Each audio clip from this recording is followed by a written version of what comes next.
আসসালামু আলাইকুম রহমতুল্লাহি ওয়া বারাকাতুহু। সম্মানিত মুসল্লিয়ানে কেরাম, আল্লাহ রাব্বুল আলামিন আমাদেরকে পবিত্র শাহরু রমাদানের পরে শাহরু রমাদান সমাপ্ত করার পরে পহেলা শাওয়াল তারিখে ঈদ উল ফিতরের সালাত আদায় এবং খুতবা পেশ করার আল্লাহ রাব্বুল আলামিন আমাদেরকে তৌফিক দিয়েছেন। এই জন্য মহান রাব্বুল আলামিনের শুকরিয়া আদায় করছি, আলহামদুলিল্লাহ। পাশাপাশি আল্লাহ রাব্বুল আলামিনের দরবারে এই জন্য শুকরিয়া করছি যে মহান রাব্বুল আলামিন আমাদেরকে 1445 হিজরি সনের এই শাহরু রমাদান আমাদের জীবনের আরেকটি শাহরু রমাদান পাওয়ার তৌফিক দিয়েছেন। এজন্য আবারও শুকরিয়া খান বলি, আলহামদুলিল্লাহ। সম্মানিত মুসল্লিয়ানে কেরাম, আল্লাহ রাব্বুল আলামিন আমাদেরকে যে নিয়ামত দান করেছেন, এই নিয়ামত থেকে আল্লাহর অনেক বান্দা উপকৃত হয়েছেন, আবার আল্লাহর অনেক বান্দা বান্দি এই নিয়ামত থেকে বঞ্চিত হয়েছেন। কারণ রমাদান মাসের সকল পুরস্কার, সকল নিয়ামত আল্লাহ রাব্বুল আলামিন সবাইকে দান করেন না। কারণ নবী সাল্লাল্লাহু আলাইহি ওয়াসাল্লাম রমাদানের ফজিলত বারাকাত পাওয়ার জন্য শর্ত আরোপ করেছেন। নবী সাল্লাল্লাহু আলাইহি ওয়াসাল্লাম বলেছেন, মান সামা রমাদানা ঈমানান ওয়া ইহতিসাবান গুফিরা লাহু মা তাকাদ্দামা মিন যামবি ওয়া মান কামা রমাদানা ঈমানান ওয়া ইহতিসাবান গুফিরা লাহু মা তাকাদ্দামা মিন যামবি ওয়া মান কামা লাইলাতাল কদরি ঈমানান ওয়া ইহতিসাবান গুফিরা লাহু মা তাকাদ্দামা মিন যামবি। এখানে নবী সাল্লাল্লাহু আলাইহি ওয়াসাল্লাম রমাদানের গুরুত্বপূর্ণ 3টি আমলের বর্ণনা দিয়েছেন।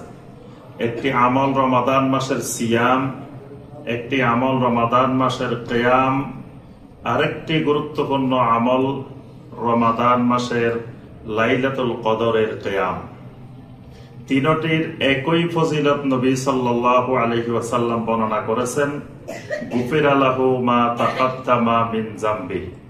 আল্লাহ রাব্বুল আলামিন সিয়ামের মাধ্যমে, কিয়ামের মাধ্যমে, কিয়ামে লাইলাতুল কদরের মাধ্যমে বান্দা বান্দীদের গুনাহগুলো ক্ষমা করে দিবেন। সুবহানাল্লাহ। কিন্তু নিঃশর্তভাবে ক্ষমা হবে নবী সাল্লাল্লাহু আলাইহি ওয়াসাল্লাম এই কথা বলেন নাই। প্রত্যেকটি আমলের সাথে নবী সাল্লাল্লাহু আলাইহি ওয়াসাল্লাম 2টি শর্ত দিয়েছেন। একটি বলেছেন ঈমানান, আর একটি বলেছেন ইহতিসাবান। তাহলে ঈমান এবং ইহতিসাব এই 2টি যদি বিশুদ্ধ না থাকে, এই 2টির মধ্যে যদি কোনো ধরনের ঝামেলা থাকে, ভেজাল থাকে, তাহলে রমাদানের সিয়াম, কিয়াম, লাইলাতুল কদর থেকে কোনো কিছুই পাওয়ার সম্ভাবনা নাই। আর নবী সাল্লাল্লাহু আলাইহি ওয়াসাল্লাম এখানে 3টি কথা ঈমানদারদেরকেই বলছেন। কারণ সিয়াম, কিয়াম, লাইলাতুল কদর মুসলিম ছাড়া কোনো অমুসলিম কখনো পালন করবে না। তাহলে মুসলিমেরা এগুলা পালন করবে, কিন্তু মুসলিমদেরকে নবী সাল্লাল্লাহু আলাইহি ওয়াসাল্লাম বলছেন ঈমানান ওয়া ইহতিসাবান। তাহলে মুসলিমের ঈমান যদি বিশুদ্ধ না থাকে, নিয়ত যদি বিশুদ্ধ না থাকে, তাহলে রমাদানের সিয়াম, কিয়াম, লাইলাতুল কদর থেকে কোনো উপকৃত হওয়ার সম্ভাবনা নাই। আমরা বাস্তব অবস্থা যদি সমাজের দিকে তাকিয়ে দেখি, অসংখ্য মুসলিম বিভিন্ন ধরনের কুফরির সাথে জড়িত, বিভিন্ন ধরনের শিরকের সাথে জড়িত, বিভিন্ন ধরনের নেফাকের সাথে জড়িত, বিভিন্ন ধরনের বেদাতের সাথে জড়িত। তাহলে তাদের ঈমান বিশুদ্ধ নেই। আর এই বিশুদ্ধ ঈমান না হইলে রমাদান মাস আসবে আর যাবে, সিয়াম, কিয়াম, লাইলাতুল কদর পালন করবে, কিন্তু এর মাধ্যমে কোনো উপকার পাওয়ার সম্ভাবনা নাই। এজন্য সম্মানিত মুসল্লিয়ানে কেরাম, আমাদের প্রথম করণীয় আমাদের ঈমানকে বিশুদ্ধ করা, আমাদের আকীদাকে সহি করা, আমাদের আমালগুলোকে শিরিক বেদাত মুক্ত করা। তাহলেই অল্প আমলেই আমাদের নাজাতের জন্য যথেষ্ট হবে ইনশাআল্লাহ। সম্মানিত মুসল্লিয়ানে কেরাম, রমাদান মাস জান্নাত লাভ করার মাস। রমাদান মাস জাহান্নাম থেকে মুক্তির মাস।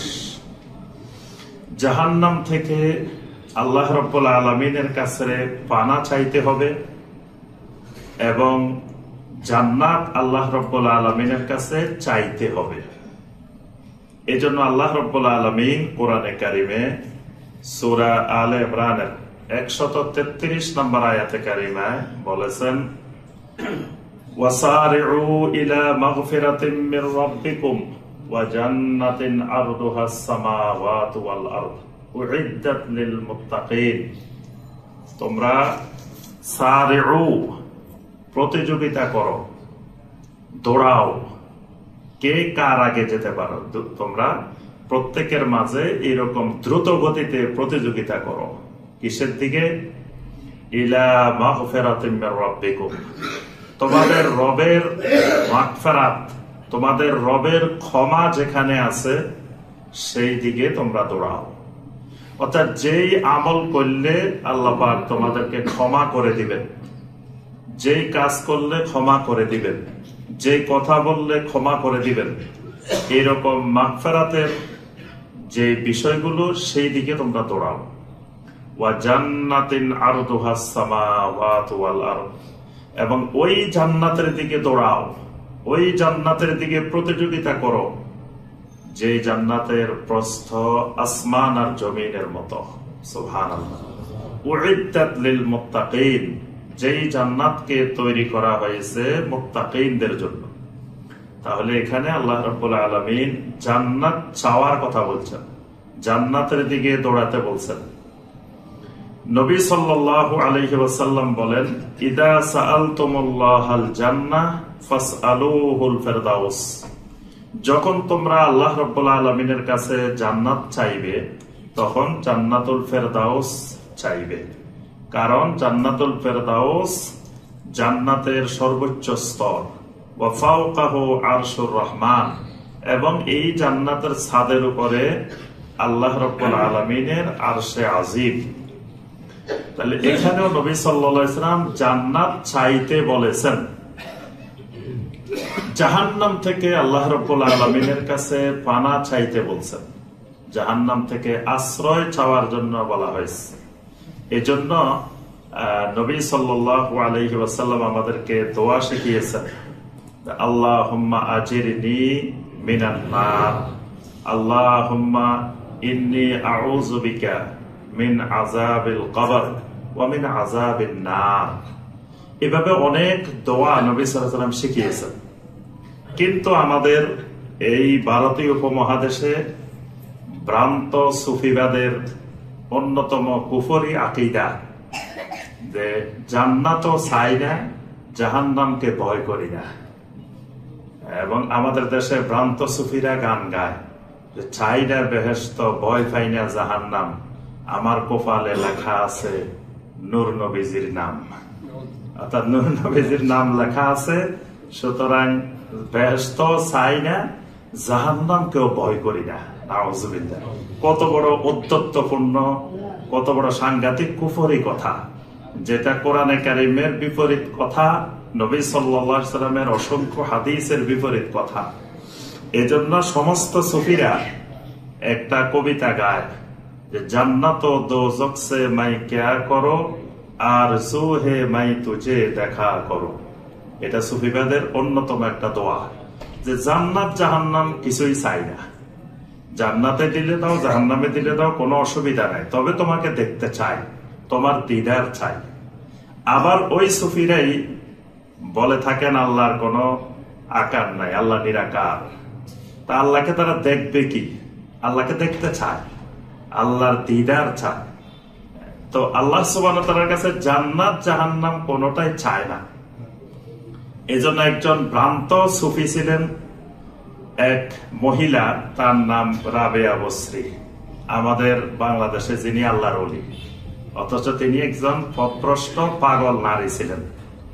তো এই মহিলা একদিন এক হাতে পানি এক হাতে আগুন নিয়ে রাস্তা দিয়ে দৌড় দিয়েছে। সবাই জিজ্ঞাসা করতেছে, তুমি এক হাতে পানি এক হাতে আগুন নিয়ে দৌড়াচ্ছ কেন? সে বলল যে এই পানি দিয়ে জাহান্নামের আগুনকে আমি নিভিয়ে ফেলবো, আর এই আগুন দিয়ে জান্নাতকে আমি পোড়াই ফেলবো। সবাই বললো, জান্নাত পোড়াই ফেললে, জাহান্নাম নিভিয়ে ফেললে তোমার লাভটা কি? বলছে, তখন মানুষ আল্লাহর ভয়ে ইবাদত করবে। এখন মানুষ জান্নাত পাওয়ার আশায়, জাহান্নাম থেকে মুক্তির বাঁচার আশায় ইবাদত করে। এই দুইটা না থাকলে তাহলে মানুষ আল্লাহকে পাওয়ার জন্য ইবাদত করবে। এখান থেকে এই ভ্রান্ত সুফিবাদের এই ভ্রান্ত আকীদা যে জান্নাত জাহান্নাম এগুলাকে আমরা ভয় পাই না, পরোয়া করি না, জান্নাত চাইও না, জাহান্নামকে ভয় করি না, এটা কুফরি আকীদা। এবং এই দেশের কোটি কোটি মানুষের অন্তরে এই কুফরি আকীদা লালন করে থাকে। এজন্য সম্মানিত মুসল্লিয়ানে কেরাম, আমাদেরকে অবশ্যই আল্লাহ রাব্বুল আলামিনের কাছে জান্নাত চাইতে হবে এবং জাহান্নাম থেকে মুক্তির জন্য আল্লাহর কাছে পানা চাইতে হবে, আশ্রয় চাইতে হবে, এবং জাহান্নাম থেকে মুক্তির উপায়গুলো আমাদেরকে অবলম্বন করতে হবে।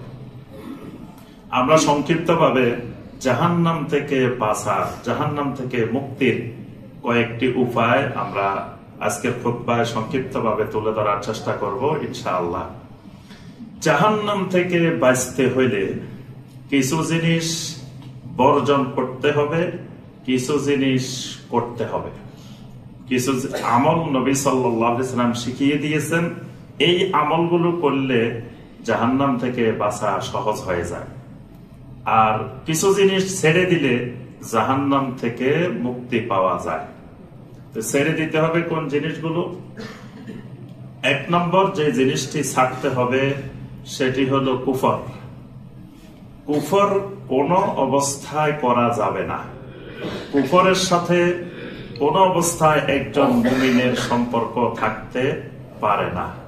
কিন্তু আমরা বর্তমানে দেখি মুসলিমেরা আকীদার ক্ষেত্রে কুফর, আমলের ক্ষেত্রে কুফর, দাওয়াতের ক্ষেত্রে কুফর, সর্বত্র কুফরির সাথে আগাগোড়া জর্জরিত হয়ে আছে, কুফরির সাথে সম্পৃক্ত হয়ে আছে।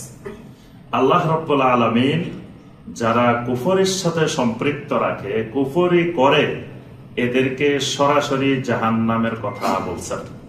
সূরা আল বাইয়িনার 6 নম্বর আয়াতে কারিমা আল্লাহ সুবহানাহু ওয়া তাআলা বলছেন, ইন্নাল্লাযীনা কাফারু মিন আহলিল কিতাবি ওয়াল মুশরিকিনা ফি নারি জাহান্নাম খালিদিনা ফিহা উলাইকা হুম শাররুল বারিয়্যাহ। যারা কুফরি করবে ফি নারি জাহান্নাম, তারা জাহান্নামে যেতে হবে।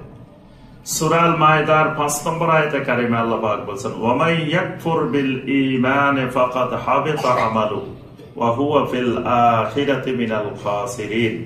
ঈমান আনার পরে যদি কেউ কুফরি করে তাহলে তার সমস্ত আমল নষ্ট হয়ে যাবে এবং আখিরাতে সে ক্ষতিগ্রস্তদের অন্তর্ভুক্ত হয়ে যাবে। তাহলে একজন মুমিন জাহান্নাম থেকে বাঁচতে হলে প্রথমত কুফরির দিকে মানুষকে ডাকা, কুফরি আকীদা পোষণ করা, কুফরি আমল করা, এগুলো থেকে অবশ্যই দূরে থাকতে হবে। নবী সাল্লাল্লাহু আলাইহি ওয়াসাল্লাম বলছেন, যারা মানুষদেরকে কুফরের দিকে দাওয়াত দেয়, কুফরের দিকে দাওয়াত হলো দাওয়া আল জাহেলিয়া, জাহেলিয়াতের দাওয়াত। এই কুফরি মতবাদের দিকে যদি মানুষকে দাওয়াত দেওয়া হয় তাহলে সে ফাহুয়া মিন জুসা জাহান্নাম, সে জাহান্নামের টুকরা হবে। তাহলে কুফরি করা যাবে না, কুফরি আকীদা পোষণ করা যাবে না, কুফরের দিকে মানুষকে ডাকা, সম্বোধন করা, দাওয়াত দেওয়াও যাবে না। কিন্তু অনেক মানুষকে আমরা দেখি সমাজে, মসজিদে আসলে মানুষকে বলে যে সম্মানিত মুসল্লিয়ানে কেরাম, বাকি নামাজ বাদ, ঈমান ও আমলের বয়ান হবে, আমরা সবাই বসে যাই, বহুত বহুত ফায়দা হবে, সুন্দর কথা, ঈমান আমলের বয়ান হবে। এই মানুষটাই মসজিদ থেকে বের হওয়ার পরে মানুষকে কুফরের দাওয়াত দেয়। মসজিদের ভিতরে ইমান আমলের দাওয়াত দিচ্ছে, মসজিদ থেকে বের হয়ে কুফরের দাওয়াত দিচ্ছে, কুফরি মতবাদের দিকে মানুষকে ডাকতেছে, কুফরি মতবাদের নেতৃত্ব দিচ্ছে। কিন্তু মানুষটা বুঝতেছে না যে সে তার ইমান আমলের দাওয়াত কোথায় আর এই কুফরির দাওয়াত কোথায়। মানে কুফর এবং ইমান এটাই সে বুঝতে পারেনি। এই কুফরির সাথে সম্পৃক্ত হলেই সে কোন অবস্থায় জাহান্নাম থেকে বাঁচার সম্ভাবনা নাই। এই কারণে আমি শুধু একটা কুফরির কথা বলি। আমাদের দেশে সমাজে প্রচলিত অনেকগুলা কুফরির মধ্য থেকে অন্যতম একটা কুফরি, যেটা ইমাম আহমদ বিন হাম্বল রাহিমাহুল্লাহ সহ সমস্ত আহলুল ইলম একমত যে এটা কুফরি। মান জাআলাহু বাইনাহু ওয়া বাইনাল্লাহি ওয়াসাইত ইয়াদউ লাহুম ওয়া ইয়াতাওয়াক্কালু আলাইহিম ওয়া ইয়াসআলুহুমুশ শাফাআ ফাকাদ কাফারা ইজমাআন। ইমাম আহমদ বিন হাম্বল রাহিমাহুল্লাহ বলেন, যে ব্যক্তি তার মাঝে এবং আল্লাহর মাঝে একজন মধ্যস্থতাকারী নির্ধারণ করে। কেন নির্ধারণ করে? মধ্যস্থতাকারীর কাছে মাঝে মাঝে দোয়া করবে, মধ্যস্থতাকারীর উপরে তাওয়াক্কুল করবে, মধ্যস্থতাকারীর মাধ্যমে কিয়ামতের ময়দানে শাফাআত পাবে। ফাকাদ কাফারা ইজমাআন, সমস্ত উম্মতের ইজমা, এটা কুফর। কিন্তু আমরা যদি আমাদের দেশের দিকে তাকাই, কোটি কোটি মুসলিম তার মাঝে এবং আল্লাহর মাঝে মধ্যস্থতাকারী ধরে বসে আছে, এবং মধ্যস্থতাকারী ধরাকে তারা ফরজ মনে করে। বলে যে যার কোনো ফির নেই তার ফির শয়তান। মানে ফির ধরাকে ফরজ বানিয়ে দিয়েছে মধ্যস্থতাকারী। কেন মধ্যস্থতা করবে? কয়েকটা কারণে। ছোটখাটো জিনিস দরকার হলে তার কাছে চাইবে, আল্লাহর কাছে সবসময় আল্লাহকে বিরক্ত করবে না। বড় জিনিস দরকার হলে আল্লাহর কাছে যাবে, ছোটখাটো দরকার হলে এটা ফির মাশায়েখ ওলিয়া উলিয়া তাদের কাছে চাইবে, তারা দিবে। যেমন কয়দিন আগে আমরা একটা ভিডিও দেখেছেন সবাই, যে এসএসসি পরীক্ষা দিবে ছাত্ররা, তো এই জন্য খাজা বাবা কাছে গেছে, বলতেছে খাজা বাবা কেবলায় কাবা, এই ছেলেগুলার পরীক্ষা আপনার কাছে দরখাস্ত নিয়ে আসছে, আপনি ভুল ত্রুটি মার্জনা করে এদেরকে পরীক্ষায় কামিয়াবি করে দেন, ইমতিহান মে কামিয়াবি। এই কারণে আসছে। অর্থাৎ পরীক্ষায় পাস, এটাকে তারা মনে করতেছে ছোট কাজ, এটা আল্লাহর কাছে যাওয়ার দরকার নেই। এটা এই খাজা বাবা কেবলায় কাবা নাউজুবিল্লাহ এরাই করে দিতে পারে। তাহলে এই মধ্যস্থতাকারী ধরার উদ্দেশ্য, যেমন মুশরিকেরা ফাইজা রাকিবু ফিল ফুলকে দাআবুল্লাহ মুখলিসিনা লাহুদ্দিন ফালাম্মা নাজ্জাহু মিনাল বাররি ইযা হুম ইউশরিকুন। সাগরের মাঝখানে বড় বিপদে পড়লে আল্লাহকে খালেস ভাবে ডাকতো, আর ছোটখাটো গুলার জন্য আল্লাহকে ডাকার দরকার মনে করতো না, যে এগুলা তাদের দেবতা তাদের মাবুদেরাই দিতে পারে। ঠিক একই কায়দায় আমাদের সমাজের কোটি কোটি মানুষ এই কুফরির মধ্যে নিমজ্জিত আছে, এই শিরকের মধ্যে নিমজ্জিত আছে। এরপরে এদের উপরে তাওয়াক্কুল করা, এদের কাছে শাফাআত চাওয়া, এবং সবাই মনে করতেছে এবং যে কিয়ামতের ময়দানে তাদের গাউসুল আজম মেজবান্ডারি, তাদের অমুক গাউসুল আজম, অমুক খাজা বাবা কিয়ামতের দিন তাদেরকে শাফাআত করে নিয়ে যাবে। কেউ বাস নিয়ে বসে থাকবেন, কেউ ট্রেন নিয়ে বসে থাকবেন, কেউ লঞ্চ নিয়ে বসে থাকবেন, কেউ বিভিন্ন শামিয়ানা টাঙ্গায় বসে থাকবেন। এক একজনের এক এক জিনিস বাহন থাকবে। যারাই এই টিকিট সংগ্রহ করবে তারা সব জান্নাতে চলে যাবে, নাউজুবিল্লাহ। এই আকীদাও কুফরি আকীদা, শিরকি আকীদা। এই আকীদায় কোটি কোটি মুসলিম জর্জরিত আছে। এরপরে অনেকে মনে করতেছে দুনিয়ার আদালতে বিচার আচার হইলে সেখানে তো উকিল লাগে, ব্যারিস্টার লাগে, আল্লাহর আদালতে বিচার হবে আর সেখানে আমার উকিল ব্যারিস্টার থাকবে না। আসামি তো কথা বলতে পারে না, আসামি তো কোর্টে গিয়ে কথা বলতে পারে না, কথা বলতে হয় উকিল ব্যারিস্টার। তা আমার পক্ষে কি আমাদের দিন কথা বলবে কে? এই জন্য সবাই উকিল ব্যারিস্টার নিয়োগে ব্যস্ত আছে। এই উকিল ব্যারিস্টার নিয়োগ দেওয়া আল্লাহর আদালতে, এটা কুফরি, এটাও শিরক। এই কোটি কোটি মুসলিম এই জাতীয় অসংখ্য কুফর এবং শিরকে নিমজ্জিত। তাহলে এই কুফরি যদি কারো মধ্যে থাকে তাহলে জান্নাতে যাওয়ার সম্ভাবনা নাই, জাহান্নাম থেকে বাঁচার সম্ভাবনাও নাই। দ্বিতীয় বিষয় যেটা ছাড়তে হবে সেটা হলো শিরক। শিরিক থাকলে জাহান্নামে যেতেই হবে, কারণ আল্লাহ রাব্বুল আলামিন সমস্ত গুনাহ ক্ষমা করবেন, কিন্তু শিরকের গুনাহ ক্ষমা করবেন না। সূরা আল মায়েদার ৭২ নম্বর আয়াতে কারিমে আল্লাহ পাক বলে দিয়েছেন, ইন্নাহু মান ইউশরিক বিল্লাহি ফাকাদ হারামাল্লাহু আলাইহিল জান্নাহ ওয়া মাওয়াহুন নার। যারা শিরিক করবে আল্লাহ রাব্বুল আলামিনের সাথে, আল্লাহ পাক তাদের জন্য জান্নাতকে হারাম করে দিবেন এবং জাহান্নাম তাদের ঠিকানা, তাদের আশ্রয়স্থল। তাহলে শিরিক থাকলে জাহান্নাম থেকে বাঁচার উপায় নাই। নেফাক, ৩ নম্বরে যেটি ছাড়তে হবে নেফাক, কারণ নেফাক থাকলে, মুনাফিকি থাকলে জাহান্নামে যাওয়া লাগবে। ইন্নাল মুনাফিকিনা ফি দারকিল আসফালি মিনান নার। আল্লাহ পাক বলেন যে মুনাফিকরা জাহান্নামের সর্বনিম্ন স্তরে থাকবে। আর একটা হলো বেদাত। আকীদার মধ্যে, আমালের মধ্যে যদি বেদাত থাকে তাহলেও জাহান্নামে যাওয়া লাগবে, কারণ নবী সাল্লাল্লাহু আলাইহি সাল্লাম এই হাদিসটা জীবনে এতবার বলছেন, অন্যান্য হাদিস আল্লাহ রাসূল সাল্লাল্লাহু আলাইহি ওয়াসাল্লাম জীবনে এতবার বলেন নাই। যখনই খুতবা দিতেন, যখনই বক্তব্য দিতেন, তখনই নবী সাল্লাল্লাহু আলাইহি ওয়াসাল্লাম বলতেন, ইয়্যাকুম ওয়া মুহদাসাতিল উমুর ফাইন্না কুল্লা মুহদাসাতিন বিদআহ ওয়া কুল্লা বিদআতিন দালালাহ ওয়া কুল্লা দালালাতিন ফিন্নার। তাহলে বেদাতের পরিণতি জাহান্নাম। তাহলে বেদাত করলেও জাহান্নাম থেকে বাঁচা সম্ভব না। এরপরে সালাত পরিত্যাগ করা, সালাত ছেড়ে দেওয়া, এটাও জাহান্নামে যাওয়ার বড় একটা কারণ। সূরা আল মুদ্দাসসিরের ৪২ থেকে ৪৮ নম্বর আয়াত। যখন জাহান্নামীরা জাহান্নামে যাবে তখন ফেরেশতারা জিজ্ঞেস করবেন, মা সালাকাকুম ফি সাকার, কি ব্যাপার তোমরা জাহান্নামে আসলা কেন? তোমাদের তো জাহান্নামে আসার কোনো কারণ ছিল না, কারণ তোমাদের কাছে আল্লাহ পাক আসমানি কিতাব পাঠিয়েছেন, নবী রাসূল পাঠিয়েছেন, তারপরেও কেন জাহান্নামে আসছো? তখন জাহান্নামীরা বলবে, ক্বালু লাম নাকু মিনাল মুসাল্লিন। জাহান্নামীরা বলবে, আমরা তো মুসল্লি ছিলাম না। অর্থাৎ জাহান্নামে যাওয়ার প্রধানতম একটি কারণ নিয়মিত ৫ ওয়াক্ত সালাতের মুসল্লি না হওয়া। আজকে আমাদের সমাজের ৯৫% বেশি মুসলিম বেনামাজি, মুসল্লি না। তাহলে এই মুসল্লি না হওয়া, নিয়মিত মুসল্লি না হওয়া, ঈদের নামাজের মুসল্লি হয়, জুমার নামাজের মুসল্লি হয়, জানাজার নামাজের মুসল্লি হয়, কিন্তু ৫ ওয়াক্ত সালাতের মুসল্লি হয় না। জুমার দিন, ঈদের দিন মসজিদগুলো ভরপুর হয়ে যায়, কিন্তু ফজরের জামাতে এক কাতার হইতে কষ্ট হয়। তার অর্থ হলো যে সালাত পরিত্যাগ করতেছে। সালাত ছেড়ে দিলে জাহান্নামের আগুন থেকে বাঁচা সম্ভব না। এইগুলো হলো পরিত্যাগ করতে হবে, এই অভ্যাসগুলো ছাড়তে হবে জাহান্নাম থেকে বাঁচতে হলে।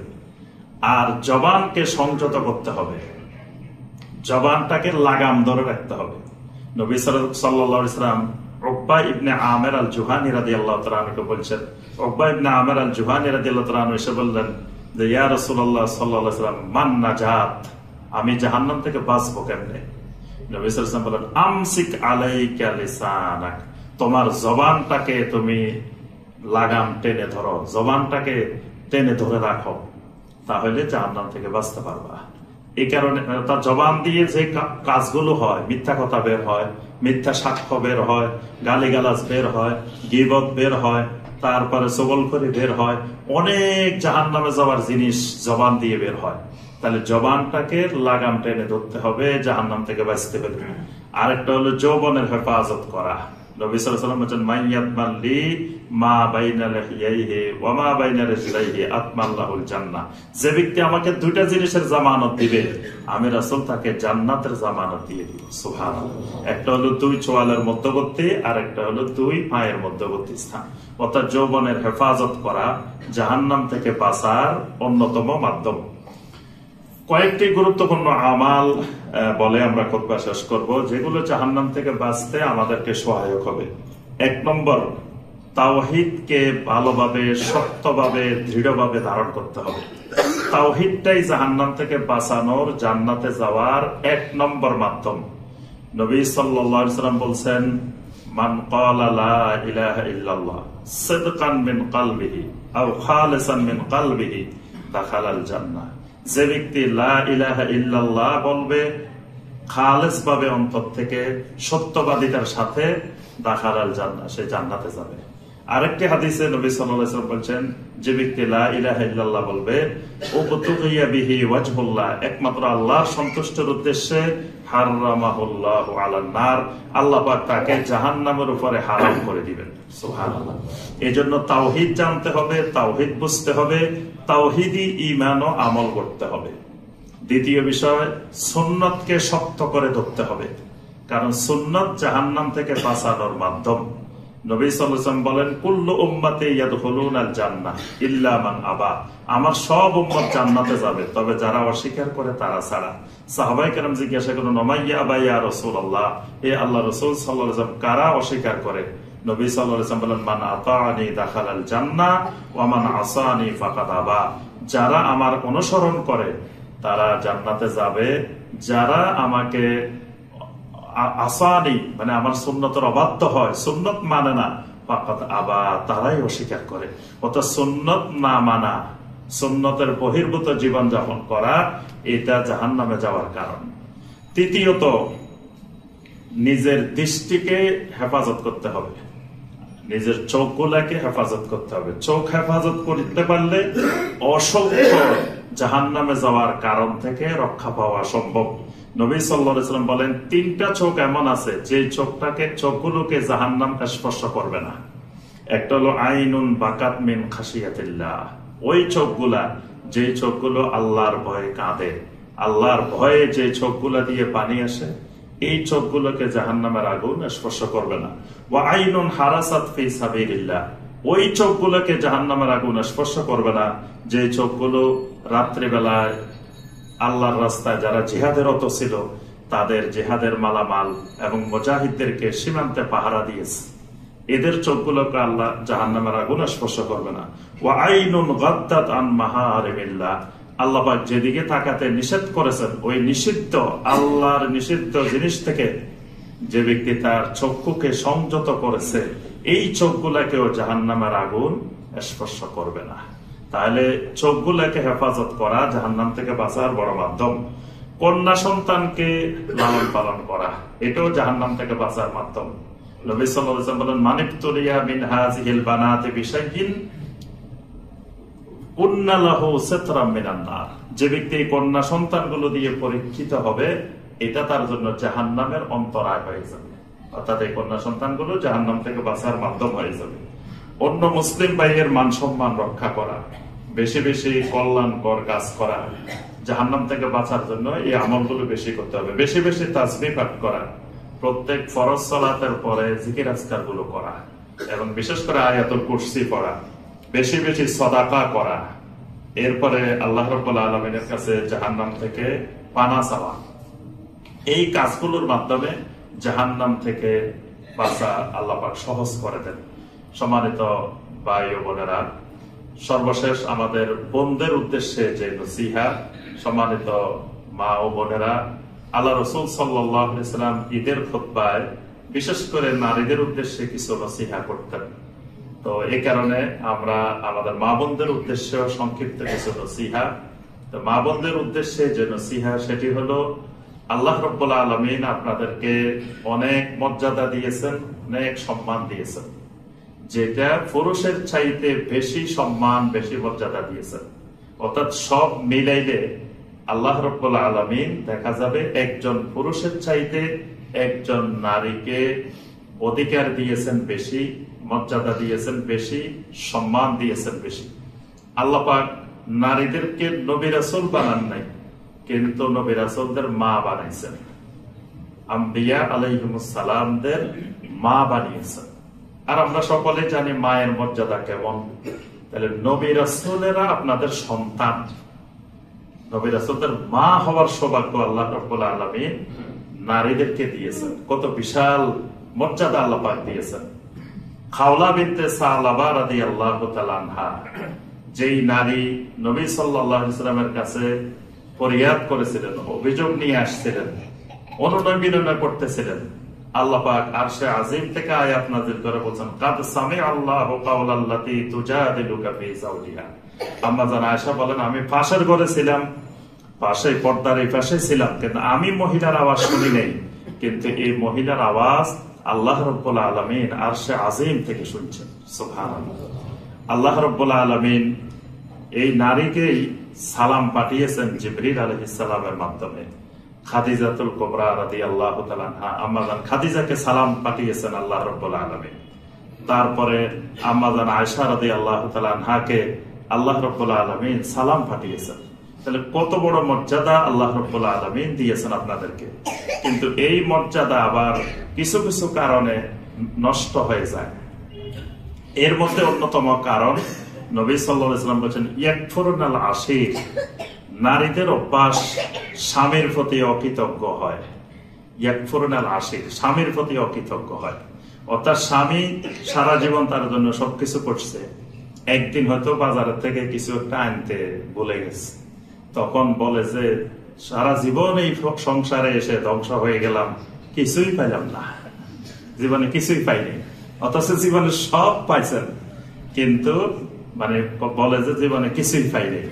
এটাকে নবী সাল্লাল্লাহু আলাইহি ওয়াসাল্লাম বলেছেন ইয়াকফুরুনাল আশীর, স্বামীদের প্রতি তারা অকৃতজ্ঞ হয়, এটা নারীর ফিতরত। এজন্য নবী সাল্লাল্লাহু আলাইহি ওয়াসাল্লাম নারীদেরকে বলছেন যে তোমরা স্বামীদের অনুগত হও, স্বামীদের আনুগত্য করো। স্বামীর আনুগত্য জান্নাতে প্রবেশের, জান্নাতে যাওয়ার বড় একটি মাধ্যম। স্বামী যদি কোন স্ত্রীর উপরে সন্তুষ্ট থাকে, তাহলে তার জান্নাতে যাওয়ার জন্য এটা বড় ধরনের একটি সহায়ক। নবী সাল্লাল্লাহু আলাইহি ওয়াসাল্লাম যে হাদিসে 4টা আমলের কথা বলছেন নারীদের, সেখানে একটি আমল বলছেন ওয়া আতাআত বা'লাহু, যে নারীরা স্বামীর আনুগত্য করবে তার জন্য জান্নাতের সবগুলো দরজা আল্লাহ পাক খুলে দিবেন। সুবহানাল্লাহ। এবং আল্লাহর পরে যদি কাউকে সেজদা করা ইসলামে অনুমোদন থাকতো, নবী সাল্লাল্লাহু আলাইহি ওয়াসাল্লাম বলেন, তাহলে আমি নারীদেরকে নির্দেশ দিতাম তাদের স্বামীদেরকে সেজদা করার জন্য। তাহলে স্বামীর আনুগত্য করা, এটা আমার মা বোনদের প্রতি বিশেষ নসিহা। স্বামীর কথা শুনতে হবে, স্বামীর কথা মানতে হবে, স্বামীর আনুগত্য করতেই হবে।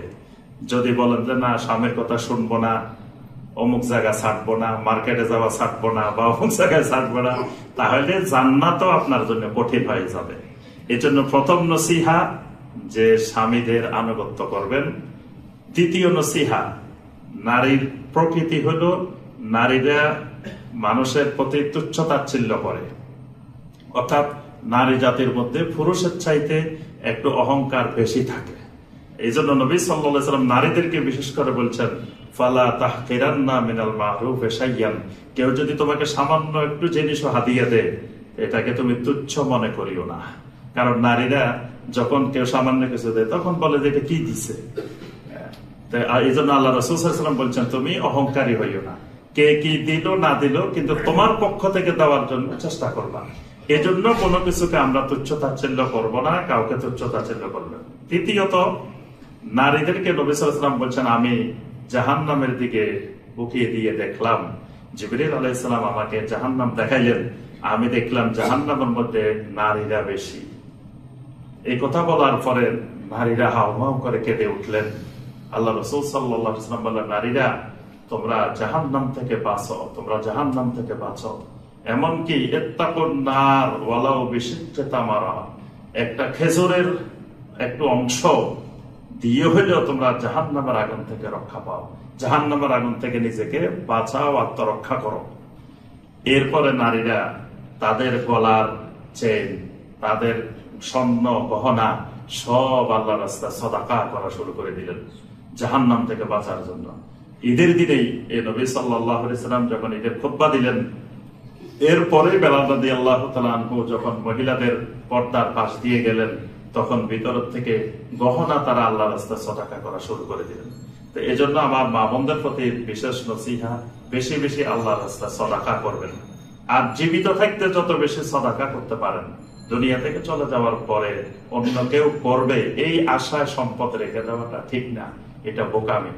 অনেকে দেখা যায় হজ ফরজ হয়েছে, হজ করে নাই, কিন্তু মারা যাওয়ার পরে তার ওয়ারিসেরা তার হজটাও করতে রাজি হয় না।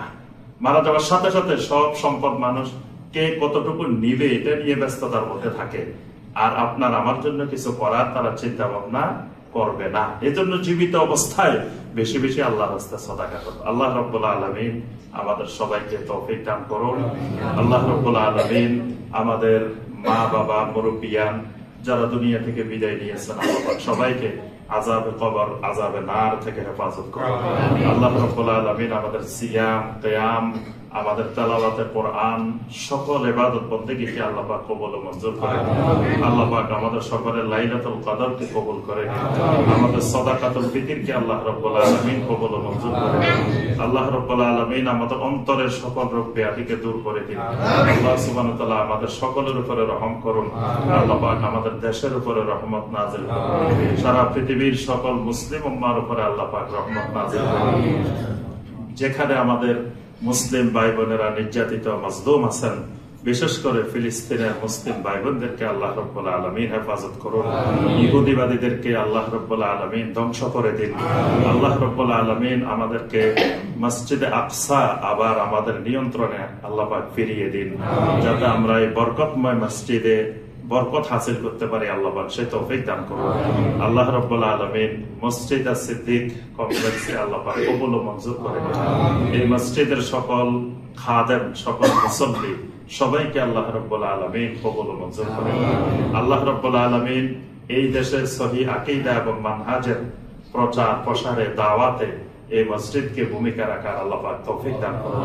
আল্লাহ পাক আমাদের সবাইকে শিরিক মুক্ত, কুফর মুক্ত, বেদাত মুক্ত, নেফাক মুক্ত ঈমান ও আমল নসিব করুন। আল্লাহ পাক দুনিয়া আমাদেরকে যতদিন বাঁচিয়ে রাখেন ইসলামের উপরে বেঁচে থাকার তৌফিক দিন। দুনিয়া থেকে বিদায় নেওয়ার সময় আল্লাহ পাক ঈমানের সাথে বিদায় নেওয়ার তৌফিক দান করুন। ইবাদাল্লাহ রাহিমাকুমুল্লাহ।